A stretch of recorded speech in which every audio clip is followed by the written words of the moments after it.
ዮሴፍ ዮሐንስ አመሰግናለሁ። እንኳን ደስ አለ። በቅድሚያ የ2018 የኢትዮጵያ ፕሪሚየር ሊግ ሻምፒዮን ሆነሃል ከሲዳማ ቡና ጋር። አመቱ እንዴት ነበረ? ምን ተሰማክ?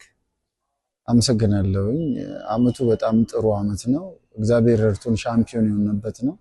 ያው እንደሚታወቀው 2017 ላይ የነበሩ ብዙ ውጣ ውረዶች ነበሩት። ያን ጊዜ አልፈን እግዚአብሔር ረድቶን ለዚህ በመብቃታችን በጣም ደስ ብሎኛል። ጥሩ አመት ነው ያሳለፍነው።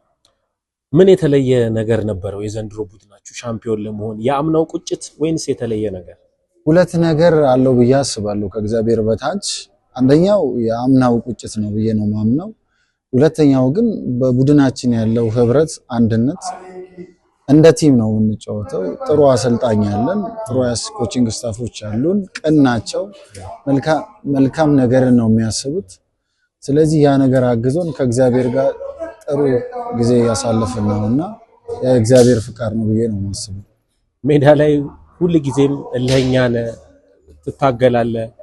የቡድን ፍቅር ወይንስ የተፈጥሮ ባህሪ ምንድነው? ሜዳ ላይ በጣም እልሆች ይታዩባል፣ ብዙም ሰው ይሄንን ይናገራልና ምንድነው የተለየው ነገር? የዮሴፍ እኔ ሜዳ ውስጥ ማንጸባረቀው ቡድንን በመውደድ አይደለም። አንደኛ ነገር ስራ ነው። ስራን ታከብራለህ። ስራን ስታከብር መሸነፍ አትፈልግም።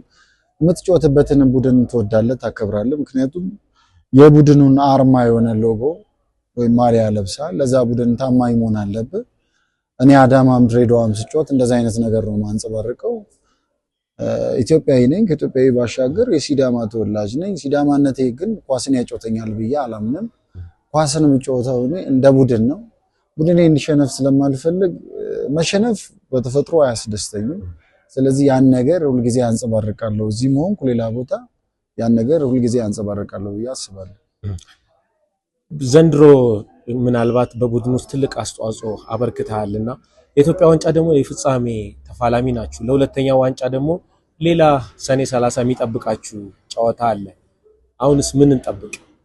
በእርግጠኝነት እንደ እግዚአብሔር ፍቃድ እናሳካዋለን። ምክንያቱም የኛ አመራሮች ወይም የኛ የሲዳማ ሕዝብ ይሄንን ዋንጫ ነው የሚፈልገው ከፕሪሚየር ሊጉ ይልቅ። ምክንያት አለው ይሄንን የሚፈልግበት። ያን ምክንያት የሚያውቅ ሰው ያውቀዋል። ሁላችንም ውስጥ ያ ነገር አለ። ኳስ ነው። ከኳስ ጋር ያሉ ፋይቶችን በማድረግ አምና የተነጠቅንበትን ዋንጫ ለመመለስ ከእግዚአብሔር ጋር እንደምታውቀው ከዛሬ ሻምፒዮን በኋላ ለሚቀጥለው ጌም ዝግጅት እናደርጋለን። ከአሰልጣኞቻችን የሚሰጡንን ትሬኒንጎች አሟልተን ለመስራት እንገደዳለን። ምክንያቱም ቀጣይ ዋንጫ ጨዋታ ስላለ ያንን ማሳካት የሁላችንም ህልም ነው ብዬ አስባለሁ።